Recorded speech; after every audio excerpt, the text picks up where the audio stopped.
All right, this is one of the most common things I see on home inspection reports and just on homes in general. We live in Florida, or at least I live in Florida, and we see tons of rain, tons of moisture, and if your wood isn't properly cared for, it will rot out. So, replacing one of these trim pieces is not difficult to do.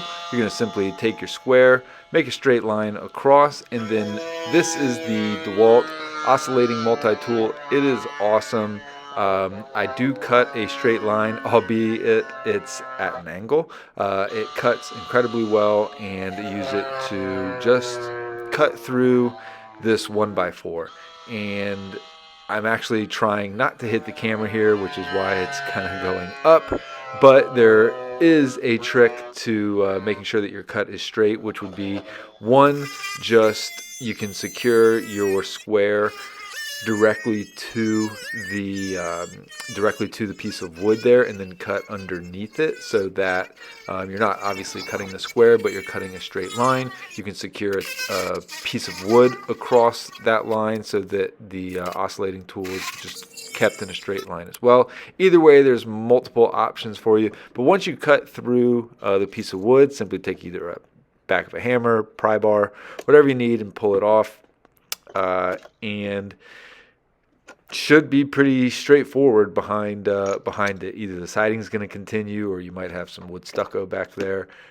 This is a 100-year-old house, so I don't know how old that wood is back there. It's not rotten. It's in pretty good shape. You can see it's not warped, bowing or anything. But now we're just going to clean it up. So scraping off the edges, scraping off a little bit of, somebody sprayed some of the grate stuff down there. Measuring, and this was actually a 1x6 that I ripped into a 1x4, and am going to use the brad nailer here to secure it. I posted a short of this and got a lot of feedback saying that because it's touching the ground, it's going to rot. You have to prime all of the sides, which are true. You should prime all the sides, and it should be sitting off the ground. However, I am very confident that it will be just fine. We do paint it. This is pressure treated wood. It's under, while it's outside, it is under cover, and the cover has gutters around it. So there's not a whole lot of water that gets around here. So this piece of wood is going to last for many, many years.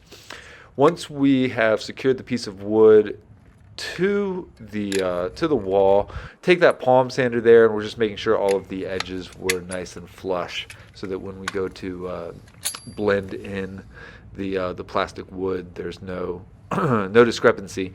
And then we're going to caulk the outside edges. Obviously, this plastic wood is excellent. We're filling the brad nail holes, and one trick, if your plastic wood or any of your wood filler has dried out, is you can pour some acetone in them, mix it around really well, and really brings it back to life, because you do want this plastic wood to be pretty wet. You want it to be a paste, and if it's dried out, which mine was, it can be a lot harder to deal with, and it doesn't form as well. So now I'm just filling in the cracks. You can see I had a little bit of a gap there, but at the end it blends really well.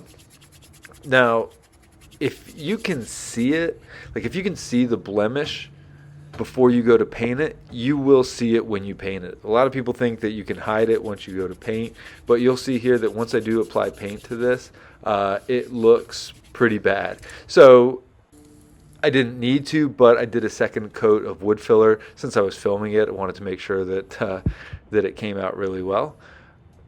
But you can see after I've painted it here, that line is very visible. And this is fine. If this is outside of your home, or you're just doing a simple fix, who cares? It's really not a big deal. However, I didn't pack a whole lot of plastic wood in there. I know that's a pretty thin layer, so I wanted to put a second coating, skim coat over it anyway. And I just wanted it to blend better for the video here. So once I added a little bit more, pressed it down nice and flat, took a medium sand or a medium grit sandpaper.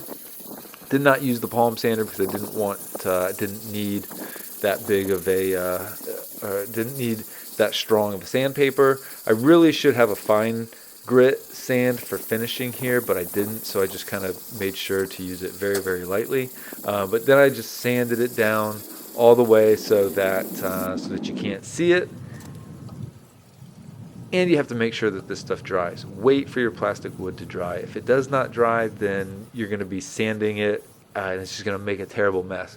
But now, so you can see that the second coat of paint this time around covered it much better. There were far fewer blemishes, and it just makes for a much better looking trim piece. So overall, I think it came out really well. Let me know if you have any questions or concerns, and look forward to always being a resource.